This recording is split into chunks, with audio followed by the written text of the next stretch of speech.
Салам, братва. Ну, салам. За вас, говорите, слушали. Говорят, хорошо работает. Айда с нами работать. А что за работа? Работа болғанда братан былай ғой, бір адам тартылады, екінші адам тартылады. Артынан сөйтіп пирамида ғой, келе береді. Содан кейін мынаны мысалы мен тарттым да, мынаны мынау тартты. Мынаның ақшасын мынау алады да. Сол кезде пирамиданы жайлап. Пошли нахуй отсюда. Братан, дұрыс түсінші мені. Съебались. Болмайтын нәрсе. Снова холодные улицы.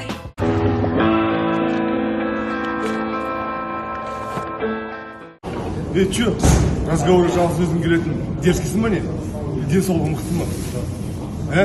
Иә, денсаулығым көп. Өйткені мен алтын саумал ішемін. Достар, алтын саумал ішіңіздер. Денсаулығыңыз мықты болады. Саумалдың әр капсуласы арқылы сіз 1,5 литр саумал ішкендей боласыз. Сондай-ақ өзіңізбен бірге алып жүруге өте ыңғайлы. Тапсырыс беріңіздер, достар.